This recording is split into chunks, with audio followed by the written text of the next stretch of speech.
poco de tiempo. Por esta ocasión vamos a hablar sobre contratos mercantiles. Los temas que vamos a hablar serían concepto de contrato, qué es un contrato mercantil, diferencia entre contrato y convenio, elementos esenciales de los contratos, formas de contratos, modalidades de los contratos y contrato de acción en participación. Y pues hoy contamos con nuestros invitados de siempre, quienes nos ayudarán a comprender mejor estos temas. Comenzaremos con la presentación de cada uno de ellos. Buenos días, mi nombre es José Víctor Romero Álvarez. Es un placer estar en esta nueva emisión, en esta penúltima emisión de este programa llamado Derecho Mercantil Sin Fronteras, y un gusto estar aquí con ustedes y espero la información que les proporcionen sea de su agrado. Muy buenos días, soy Carolina María González Hernández. Esperemos que este nuevo episodio les guste y sea de su agrado. Buenos días, me presento, mi nombre es Juan Carlos Cruz Torres, estudiante en el Instituto Tecnológico de Tehuacán de la carrera de Control Público, y es un honor más estar aquí con ustedes. Buenos días, pues ya me conocen, yo soy Carlos Vázquez López. Este día vamos a hablar acerca de los contratos, sus formas y cómo conllevan cada uno de estos contratos. Espero que les guste estos temas. Pues vamos a dar comienzo con nuestro podcast, pero no sin antes recordarles que esto es una canal de YouTube y que activen la campanita de notificaciones para que no se pierdan los siguientes episodios. Como primer tema tenemos el concepto de contrato. Como lo mencioné anteriormente, pues hoy estaremos hablando exclusivamente acerca de los contratos, pero para poder comprender mejor esto es necesario dar la definición de lo que es un contrato. Un contrato es un acuerdo de dos o más personas que se utilizan para crear, transferir o modificar derechos y obligaciones. Pues este concepto es como bastante sencillo, ya que pues, un contrato se tiene que llevar a cabo por dos personas. Un ejemplo de contrato podría ser la compra-venta de algún bien o alguna otra cosa. Y pues eso sería lo que es un contrato. Como siguiente tema es el concepto de un contrato mercantil. Bueno, para empezar, el contrato mercantil es un acuerdo entre dos o más personas, ya sean físicas o morales, que establecen obligaciones y derechos de carácter mercantil o comercial. Es decir, los ejemplos más recurrentes en este tipo de contratos son contratos de compra-venta, que es la enajenación de bienes y servicios, la prestación de servicios, que es cuando un profesionista presta sus servicios profesionales o académicos a una institución pública o privada, o los de arrendamiento, que es cuando alguien un arrendador da goce temporal a un arrendatario para que él tenga acceso a dicho bien. ¿Nos podrías decir cuál es la diferencia entre un contrato y un convenio? La diferencia entre un contrato y un convenio es que el contrato solo establece derechos y obligaciones. En cambio, un convenio puede anular, modificar o anular ciertas obligaciones. Es decir, no siempre estas obligaciones son de carácter comercial o económico. Puede ser de carácter social. Un ejemplo sería, por ejemplo, de carácter social. El ejemplo es el tecnológico. El tecnológico tiene diversos convenios con diferentes instituciones, ya sean públicas, privadas, para que alumnos que están a punto de hacer su residencia profesional tengan realicen sus prácticas profesionales o su residencia en las instituciones. Esto no tiene como fines económicos, sino como fines de ayuda, de solidaridad. Y pues bueno, para que un contrato pueda existir se requiere de estos elementos. Existen dos elementos que son los más esenciales que se necesitan para que un contrato pueda existir. El primero es el consentimiento. El consentimiento básicamente es cuando una persona da el consentimiento de que el contrato contrato se pueda celebrar. Y pues cuando una persona está obligada o la obligan por diferentes razones, ya sea por amenazas o por cualquier situación, pues a eso se le conoce como vicio de consentimiento. El otro elemento del contrato es el objeto. Según el artículo 1794 del Código Civil Federal, el objeto tiene que ser, tiene que existir un objeto para que el contrato pueda existir. Los objetos de contrato pueden ser, por ejemplo, si se hace un contrato de compraventa de una casa, pues el objeto sería la casa. Y ahora continuamos con el tema de las formas de contrato. Las formas de contratos, de acuerdo al derecho, son 3 tipos y cada una manifiesta un como significado diferente. Primero tenemos a la verbal, que como su nombre lo dice, esta solamente es de forma verbal, sin firmar o escribir o redactar algún documento.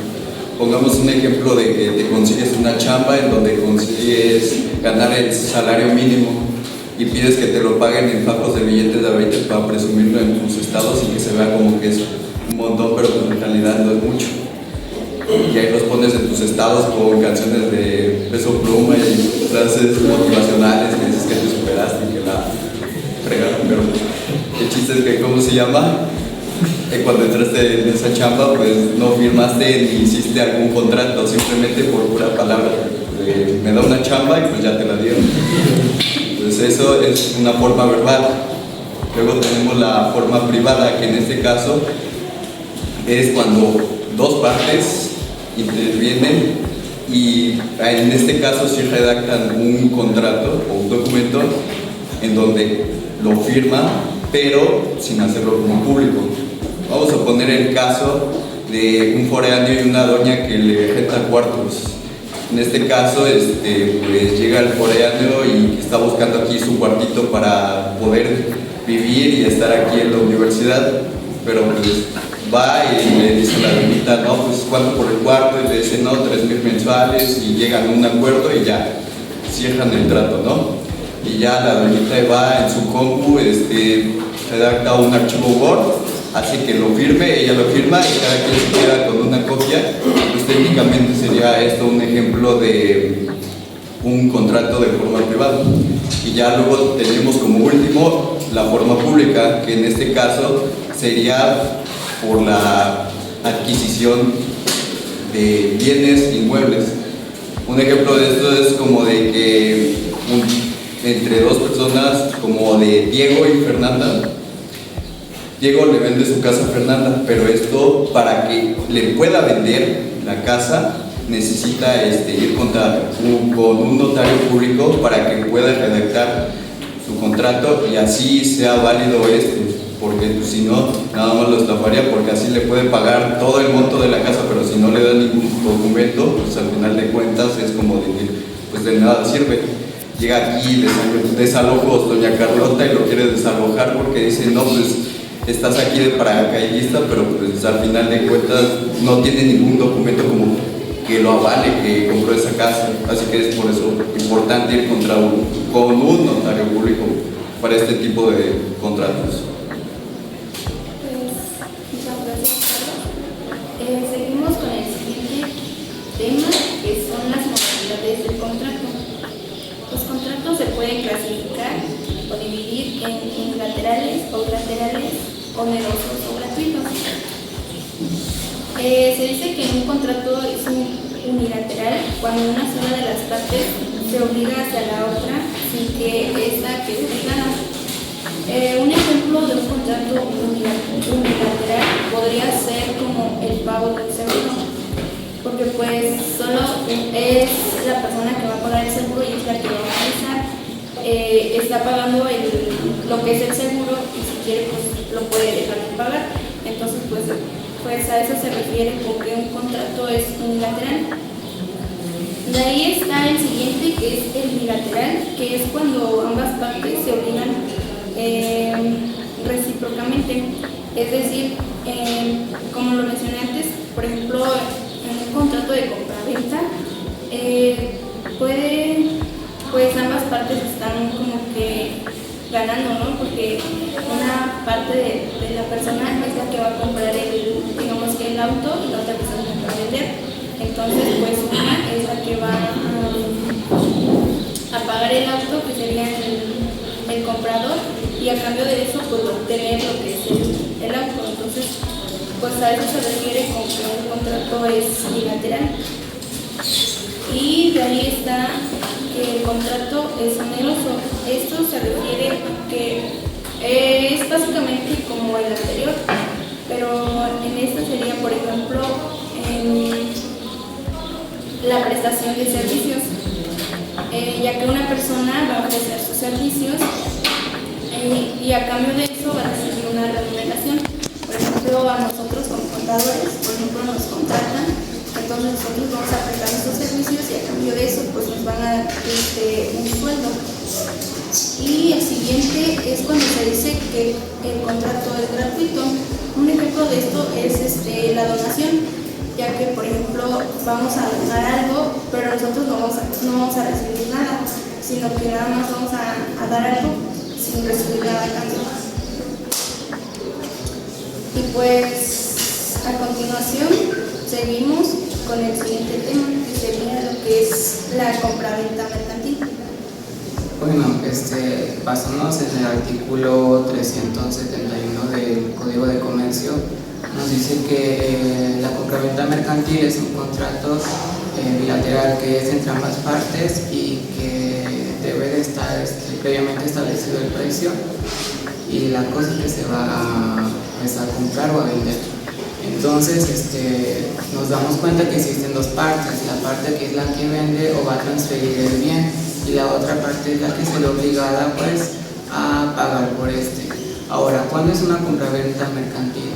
Es una compraventa mercantil cuando este bien se va a usar pues para usos comerciales, para venderlo, para revenderlo. Si ese bien se usa para uso personal, es de tipo civil. Por ejemplo, cuando compramos un refrigerador, si lo compro yo para tenerlo en mi casa, pues es de uso civil, y si lo compro yo para revenderlo a otra persona, va a ser de tipo comercial. Ahora nos puedes explicar qué es un préstamo mercantil. Sí, el préstamo mercantil, basándonos en el artículo 358 del Código de Comercio, nos dice que es cuando es un préstamo entre comerciantes. Este préstamo también es un tipo de contrato en el que se va pues ver la forma de pago y todo esto. Entonces, en este préstamo solo se requiere saber que las dos personas que lo hagan sean comerciantes, y el fin para que se va a usar el dinero no es necesario saberlo. Ahora bien, en el siguiente artículo, que es el 359 del Código de Comercio, nos establece la devolución de estos. Esta devolución se debe hacer con el tipo de leyes, porque ya pasa que sucedan inflaciones, sucedan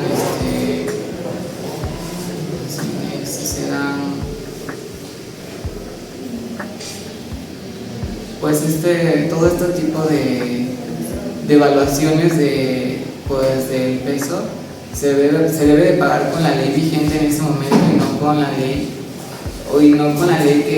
en el que se haya realizado el préstamo.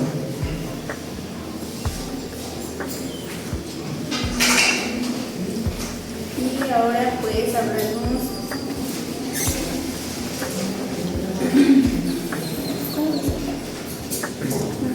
lo que es el depósito mercantil. Sí, bueno, el depósito mercantil, como previamente he dicho, es un contrato que es bilateral, o sea, entre dos partes. Y el depositante se va a ver obligado pues a mantener se va a considerar depósito mercantil cuando la mercancía que se haya pues depositado sea para usos comerciales. Ahora bien, el depositante está obligado a devolver esta cosa depositada al depositario en las condiciones en que se le haya sido entregado. Por ejemplo, cuando un depositario va a depositar pues sus mercancías, se va a considerar mercantil cuando estas mercancías se vayan previamente a vender. Ahora, se deben de devolver en el estado en el que hayan sido pues dadas, a excepción del deterioro natural. Por ejemplo, cuando la cosa depositada sea comida o comestible, pues conforme va pasando el tiempo, pues se va a ir pues echando a perder o se va a ir deteriorando. Eso es lo que prácticamente es un depósito mercantil. Pues esperemos que con esta explicación haya quedado claro. No sé si tienen alguna pregunta. Si no, continuamos. Ahora les vamos a hablar sobre el contrato en adhesión. Ok, el contrato de adhesión es un tipo de contrato en el que una de las partes fija las condiciones del contrato y no pueden ser modificadas. Entonces la otra parte decide si acepta firmar o no.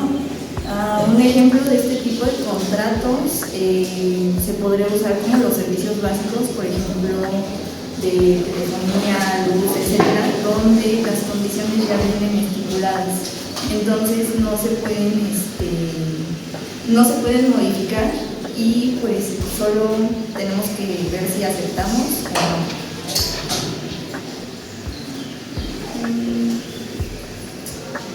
Pues ahora seguimos con el siguiente tipo de contrato, que es el contrato de acción en participación. Pues bueno, este contrato tiene la peculiaridad particularmente de ser, como por así decirlo en pocas palabras, cuando alguien quiere hacer como crecer su negocio pero sin formar una nueva empresa y sin, como decirlo, hacer mucho relajo y simplemente quiere expandirse pero asociándose con alguien más. Vamos a poner un ejemplo. En este caso, digamos que al profe Cuauhtémoc le está yendo bien en su changarro, comienza a vender más cómics, figuras y que la cosa, ¿no? Y pues el chiste es que dice, no, pues como que veo que si se vende, yo creo que voy a ampliar y voy a hacer algo más grande. Pero hay un problema, el cual es el que todavía no tiene como estos recursos, ese dinero, como para poder extenderse. Por lo tanto, llega aquí mi buen Joseph y le tira el paro, haciendo su socio y prestándole 30,000 pesos por el hecho de que pues se lleve unas partes de las ganancias y sea así como un socio tipo dueño de del changarro del profe. Así que pues sin formar una empresa o que una sociedad y toda la cosa, pues simplemente se asocian, hacen crecer su negocio y pues cada quien se lleva su parte y así todos felices. Puedes como retroalimentar lo que es el concepto de orden. Sí, este es un acuerdo mediante el cual una persona llamada, en este caso asociante, concede a una u otras, en este caso llamada asociados, en la participación de utilidades o pérdidas de una o varias operaciones mercantiles. Aquí como ejemplo podríamos poner por ejemplo, a dos personas, una que tiene un inmueble y se la da a otra persona para que la pueda rentar. Entonces, las ganancias se van a dividir en partes iguales. Pues igual como lo mencionaron anteriormente, en este tipo de contrato igual existen diferentes formas de contrato. ¿Puedes explicarnos otra vez? el profe quiere expandir su negocio, pero pues todavía no le alcanza el dinero como para hacerlo, así que llega Joseph y acuerda que él se llevará una parte de estas ganancias, las utilidades, apoyándolo económicamente o con algún bien que tenga, ya sea algún local grande que Joseph posea, algún equipo de maquinaria, impresoras o algo así, en donde lo apoye y pues se asocien sin formar una empresa, y técnicamente eso es un ejemplo de contrato de gestión. Y pues ahora vamos con el contenido del contrato. Sí, el contenido del contrato debe establecer al menos el objeto del negocio, la participación de cada asociado en las utilidades y las ganancias, la duración del contrato y las reglas para la rendición de cuentas. Supongamos que, no sé, dos personas abren una cafetería, o sea, se asocian y abren una cafetería. Una persona presta el inmueble y la otra es la que atiende. Entonces tienen que hacer un contrato, no necesariamente tiene que estar registrada ante un notario, y en este contrato se expresa pues la duración del negocio que van a tener, cómo se van a dividir las ganancias o pérdidas en caso de que las haya, para que así pues no se estén peleando porque a una persona le tocó más o así. Esos serían todos los temas. Y como tema extra de nuestro podcast les vamos a hablar acerca de lo que es un fideicomiso, cuáles son sus elementos y un ejemplo. Pues comenzaremos con la definición de lo que es un fideicomiso. Ok, el fideicomiso es un contrato mediante el cual una persona física o moral transmite la titularidad de ciertos bienes a una institución, en este caso la fiduciaria. Esta tiene que ser expresamente autorizada para fungir como tal. Bueno, existen básicamente tres elementos de las cuales están conformadas lo que es un fideicomiso, que es el fideicomitente, el fiduciario y el fideicomisario. A continuación vamos a dar los conceptos de estos elementos. Para empezar, el fideicomitente es aquella persona física o jurídica que crea el contrato de fideicomiso y que destina ciertos bienes y derechos hacia un fiduciario para que éste tenga la función de tanto administrar esos bienes y derechos como de cumplir con la función específica de ese mismo contrato de fideicomiso. De ahí tenemos al fiduciario. Bueno, el fiduciario puede ser una persona o una entidad jurídica. Estas pueden ser bancos o instituciones financieras que se van a fungir como, por decirlo así, representantes del fideicomitente. ¿Esto para qué? Pues para ampliar sus activos que les hayan sido confiados, y este contrato de fideicomiso sirve como garantía pues para que la fiduciaria entregue, por decirlo así, como una rendición de cuentas en donde proteja y aumente pues el activo del fideicomitente. Y por último está el fideicomisario, o también se le conoce como beneficiario de este contrato, que es aquella persona que recibe ya sean bienes o activos en las cuales se tiene que administrarlos. De acuerdo con el artículo 347 de la Ley de Títulos y Operaciones de Crédito, pueden ser fideicomisarios, ya sean personas físicas o personas morales, que tengan la capacidad jurídica o tengan la capacidad de goce de ejercicio, es decir, que no tengan delitos, pues que puedan hacer válidos tanto sus derechos y sus obligaciones. Y pues vamos a dar un ejemplo bueno, Carlos. Vamos, me suena mal. Basta. En este caso vamos a poner una situación en que un señor que perfectamente podría ser el sugar daddy de alguien, pero pues no. Este señor se llama Don José, ya es de edad avanzada, como de unos 80 años más o menos. Y pues el chiste es que se preocupa de su nieta. En este caso su nieta Sofía pues apenas va a ir a la universidad y él quiere dejarle como un apartamento que él tiene y también dinero para que ésta pueda estudiar y pagar su universidad pues sin tanto problema. Así que don José va y se dirige al banco. Ahí actúa como fideicomisario y el banco como fiduciario. Va y deposita estos bienes al banco, tanto todo el dinero que le va a dejar para pagar su universidad como el apartamento.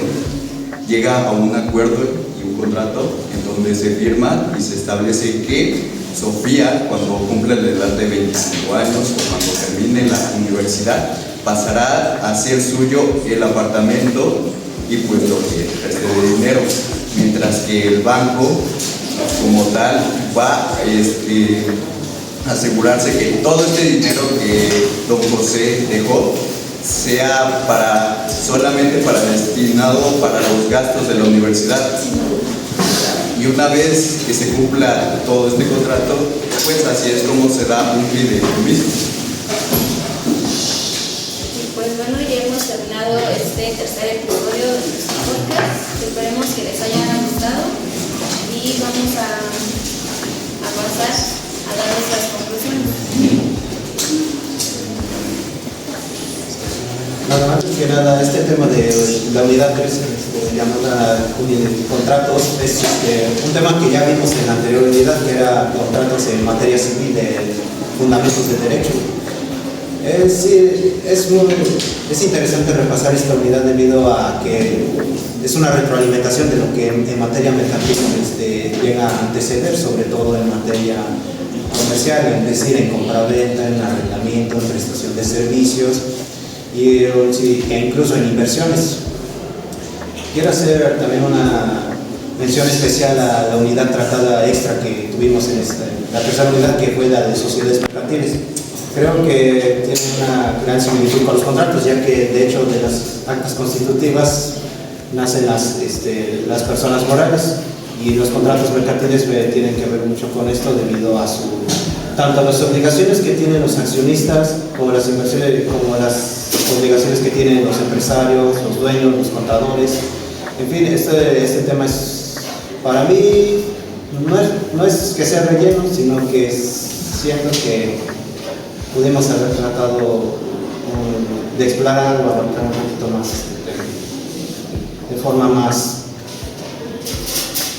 profunda. Bueno, como conclusión para mí, como lo mencionó antes mi compañero, es un tema que ya habíamos visto anteriormente, pero lo habíamos visto del tipo civil, y ahora con el tipo mercantil pues es como un abrir de ojos en varias situaciones